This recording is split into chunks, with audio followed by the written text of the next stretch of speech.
a war zone. I don't think it's ever happened. I don't think, should have consulted Dr. Ray Kinsella on this, but I'm pretty sure it has never happened that every bank was gone. The European Central Bank has never been held to account for its role in that disaster, for its negligence. When Irish banks were consuming 120 billion a year in foreign credit, largely short-term paper, which is heroin for banks, the European Central Bank ignored it. It ignored its mandated duty under the Maastricht Treaty, these sacred treaties they tell us about, to monitor and control capital flows between countries. When our banks did go wrong, when it meant money had to be sent into the banks, that was printed. From thin air, not loaned, not borrowed, printed. And now, every year, the same European Central Bank insists that that money be paid back. 3.5 billion a year of your money, of the wealth you create. And what happens? It goes into the central bank and it's clocked to zero. I want you to imagine Pascal O'Donoghue with a wheelbarrow, stacked with €500 notes, and he leaves Merrion Street, government buildings. And he weaves that down past the National Gallery and the Mary Robinson Centre for Climate Justice, and off down to the Central Bank Plaza. And the Central Bank governor comes out with a bottle of lighter fluid, and he pours it on it, and he burns it in the wheelbarrow. And when the ashes are cooled, Pascal takes his wheelbarrow back, the long, lonely journey back to Merrion Street, for next year's sacrifice.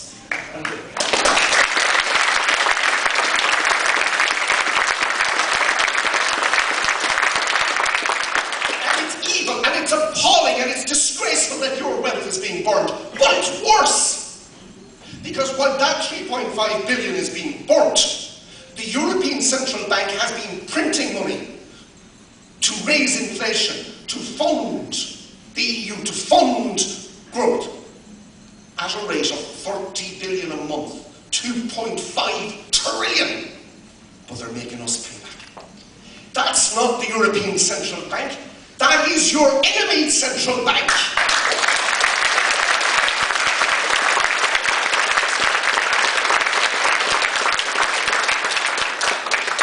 You started a debate.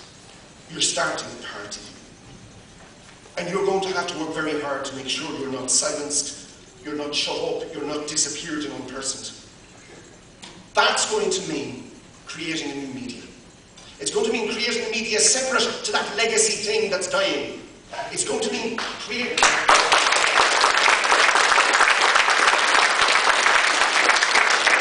It's going to mean creating a media separate from the Silicon Valley bands.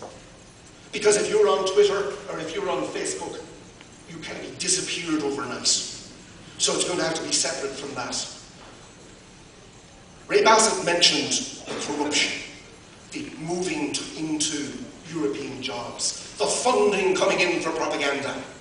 Well, what about the proposal that you're going to have to pay for the old media that you will no longer buy?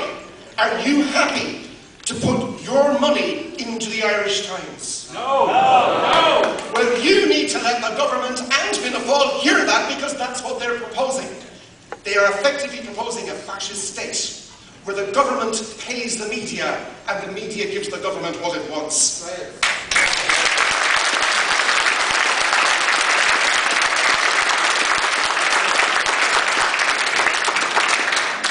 Ray also mentioned the movement from the civil service into Europe. What about a much worse movement? That desire for almost every journalist in Ireland to become a government spin doctor, to be employed. So they never examine government, because to do that would imperil their chances of moving in to be a minister's programme manager or communications person. We need a 5-year bar from the time you can be a journalist to the time you can work for the national government.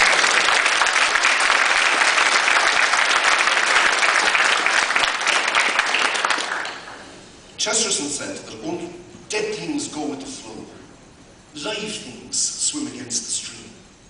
I'm looking out at a room of people who have decided to swim against the stream, and I have no doubt that you have the courage, the patriotism, and the vigour to do just that. But you're going to need to bring others with you. You're utterly revolting, and I love you.